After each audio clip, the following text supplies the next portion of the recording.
दुनिया का सबसे छोटा देश, लेकिन लाइंस इतनी लंबी कि आपका आधा दिन निकल जाता है। Welcome to Vatican City. और अगर आप इस जगह को सिर्फ टूरिस्ट स्पॉट समझ रहे हो तो trust me, you are missing out on the real story. इस वीडियो को मिस किया तो रोम ट्रिप में कंफ्यूजन पक्का है।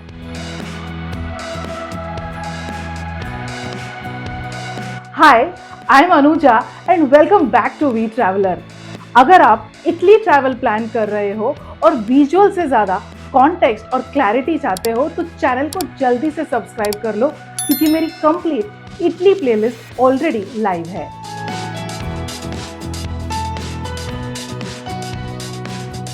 वेटिकन आने से पहले सबसे बड़ा सवाल, टिकट्स कैसे ले? If you try to buy tickets on the spot, expect a 2 to 4 hour wait. Instead, book a skip the line guided tour. मैंने वही किया था। I took a 3-hour guided tour and honestly, it was the best decision because the Vatican is like a maze. बिना guide के आप सिर्फ भीड़ में घूमते रह जाओगे without knowing the history. Make sure your ticket includes the Sistine Chapel shortcut that leads directly to St. Peter's Basilica. ये शॉर्टकट सिर्फ गाइडेड टूर्स के लिए ही होता है and it saves you another 1 hour walk back. Tour शुरू करने से पहले गाइड ने इटली और वेटिकन की हिस्ट्री बताना शुरू किया। रोमन हिस्ट्री इतनी डीप है कि these guides are either archaeologists or historians. Guided tour इसीलिए बेनिफिशियल होता है as the history is explained in detail through books, picture boards placed inside. और honestly, they don't seem like a lecture or a class. They are truly informative and engaging.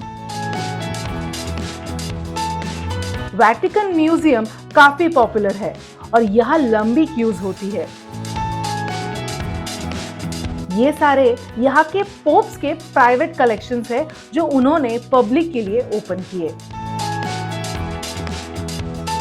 यहाँ के artwork सारे masterpieces है by Michelangelo, Raphael and Leonardo da Vinci, which is a mix of Egyptian artifacts to Renaissance art. यहाँ के corridor इतने detailed है कि यहाँ हर कॉर्नर एक फोटो मूवमेंट लगता है। म्यूजियम की सीलिंग्स, टेपेस्ट्रीज और स्कल्पचर्स इनक्रेडिबल क्राफ्टमैनशिप है। वेटिकन के म्यूजियम्स इतने बड़े हैं कि सब कुछ डिटेल में कवर करना पॉसिबल नहीं है।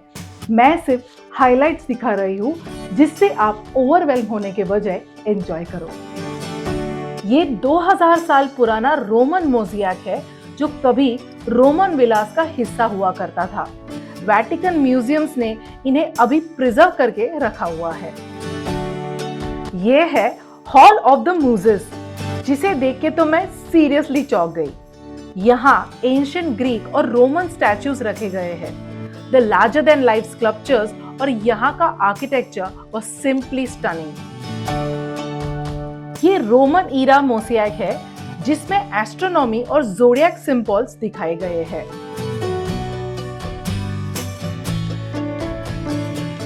वेटिकन म्यूजियम्स के सीलिंग्स किसी पेंटिंग से कम नहीं है। हर रूम, हर कॉरिडोर एक आर्ट गैलरी ही लगती है।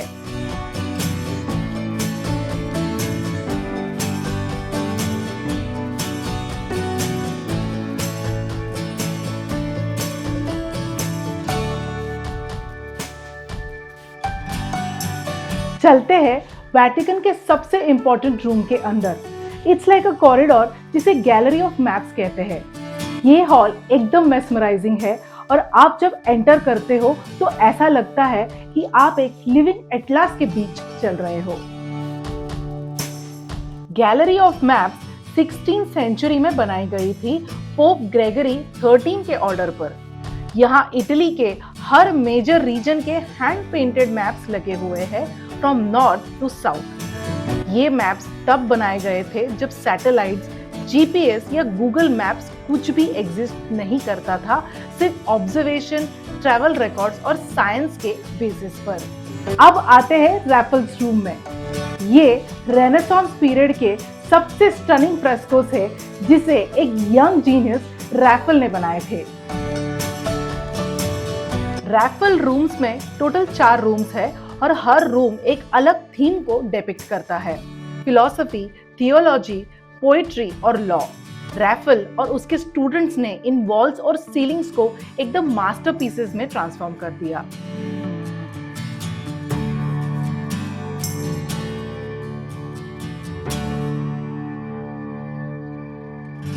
यहाँ से आगे आते हैं सिस्टन चैपल में, जहाँ के कोई भी विजुअल्स मैं नहीं दिखा सकती क्योंकि अंदर वीडियोग्राफी और फोटोग्राफी अलाउड नहीं है। जब आप यहाँ एंटर करते हो तो पहली चीज नोटिस करते हो वो है माइकल एंजेलो की पेंटिंग की हुई ceiling, the creation of Adam, जिसे हम बुक्स और इंटरनेट पे देखते हैं। उसकी रियल साइज इमेज आपके सामने होती है। Saint Peter's Basilica Vatican City का सबसे ब्यूटीफुल और पावरफुल एक्सपीरियंस है। ये दुनिया के सबसे इंपॉर्टेंट चर्चेस में से एक है और कैथलिक फेथ का सेंटर पॉइंट भी। अंदर जाने के लिए काफी लाइन होती है। इस बेसिलिका के डिजाइन में रेनेसांस के बिगेस्ट नेम्स इन्वॉल्व रहे। ब्रामांटे, रैफेल, माइकल एंजेलो और बर्नेनी। ये जगह सेंट पीटर के नाम पर है, जो जीसस के 12 फॉलोअर्स में से एक थे और फर्स्ट पोप माने जाते हैं। ट्रेडिशन के अकॉर्डिंग सेंट पीटर की बरियल भी यही हुई थी। This is killer. यहाँ का ग्रैंड फसाड और डोम माइकल एंजेलो ने डिजाइन किया था। जब आप एंटर करते हो तो काफी ओवरवेलमिंग फील होता है। मार्बल फ्लोर्स, स्कल्पचर्स और पेंटिंग्स, सब कुछ एक मास्टरपीस है।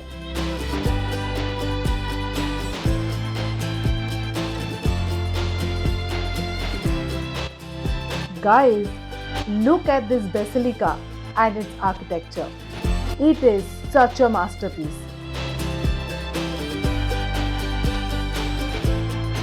आज सेंट पीटर्स बेसिलिका एक एक्टिव चर्च है जहां सेरेमनीज होती है, इंक्लूडिंग ईस्टर एंड क्रिसमस मास। ये एक पिलग्रिमेज साइट भी है और हर साल मिलियंस ऑफ विजिटर्स यहाँ आते हैं।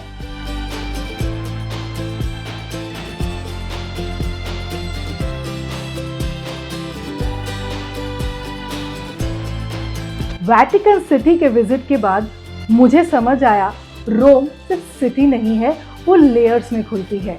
आर्ट, फेथ, पावर और हिस्ट्री सब कुछ एक साथ एग्जिस्ट करते हैं।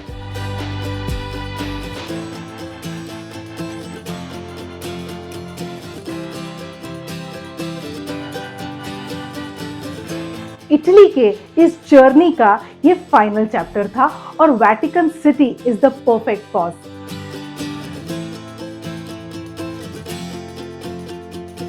अगर आपने मेरी इटली सीरीज फॉलो की है तो thank you for staying till the end. इस वीडियो को लाइक और शेयर जरूर करना। मेरी इटली प्लेलिस्ट की लिंक डिस्क्रिप्शन बॉक्स में है। मिलती हूँ अगली स्टोरी में। चाओ।